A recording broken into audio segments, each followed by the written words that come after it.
Natapos ko na yung aking mga pa-order, kaya naman oras na para mag-impake ako ng aming mga damit ni Yuna. Simula nung nag-a-abroad ako, ganito talaga ako mag-pack ng mga damit. Nirorolyo ko siya para mas marami ang mailagay.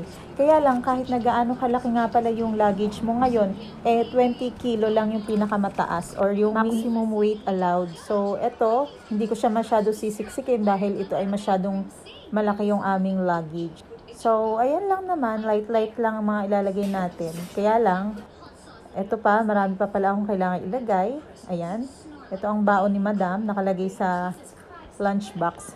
At syempre, hindi mawawala ang aking mga nylon cords. So, magdadala ako ng mga ilang nylon cords lang. At saka, maglalagay din ako ng 4 or 5 flat cord. Ayan. So, puro bags lang naman ang plano kong gawin doon para hindi na masyadong magdala ng ibang accessories. At ito na nga po, the next day, ready na kami. Hinihintay na lang namin yung aming sasakyan. Ayan, door to door. Alas 5 na nga pala ng hapon ngayon at mas pinili ko ang oras na to dahil bakasyon naman ngayon, feeling ko hindi naman ganun ka-traffic. So, kapag ganitong oras, mas masarap magbiyahe. Bukod sa hindi mainit, syempre, gabi na, pwede kaming matulog sa biyahe. Pwede na po tayong dumiretso dyan, kuya. Diversion. Taga rito po kayo sa atin? Ay, tinyangan pa pala. Taga pa po kayo doon? Oo, tatay layo Kitad kasi ano. Oo. Kakapagod Si Tita Terea talagang excited sa biyahe namin ito kasi first time daw niya ang makasakay sa door-to-door trip niya. O, tingnan mo naman, kumakaway pa yan. O, di ba? Sobrang happy. Akala mo naman talaga first time makasakay ng car. Tama-tama, diyan ka sa katabi ni Kuya kasi baka antukin si Kuya. Para hindi siya antukin, ayan, mas matindi ka pa sa kape. O diba, naririnig nyo naman. Mula Lopez Quezon hanggang Hagak Hakin, talagang maririnig nyo ang bunganga niyan. Salita na salita. Kasi nga, Joke lang.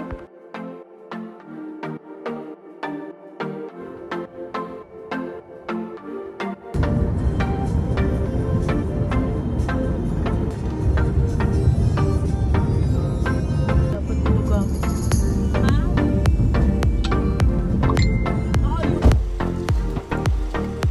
Kenti na yung kasunod. Go. Credit break.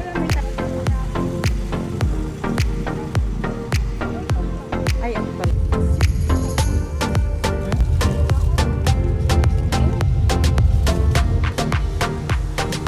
Malapit na kami sa aming destinasyon. Finally, nandito na kami ngayon sa Bacoor City. Ayan, sakto-sakto kasi sa araw na to, ngayon din dumilipat ng tirahan yung aking pamangkin. So from Mandaluyong, nandito na sila ngayon at i-house tour ko kayo. Charot! ba't nandiyan ka laterize ha? Baka may makunan tayo dito. House tour! Hi! Oh, you're here. Gising ba? Tulog? Oh, no. House tour! Malapit kayo nga na Maika. House tour! Dito na sila, dito matutulog.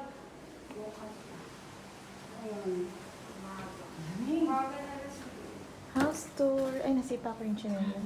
Tulog. Ay, tulog. Pwede kong paano. Oh, toilet. This one. Another room. Oh, daming room. Daming kwarto ah. Daming kwarto. Ooh. There. There is the gangster cat. There is the gangster cat. 5 hours lang naman yung naging biyahe namin ngayon. Napakabilis lang, nakakatuwa. Walang traffic, napaka-smooth. So, eto si Yuna, kakain muna ng ice cream. Dessert muna bago kumain ng dinner. Kagaling.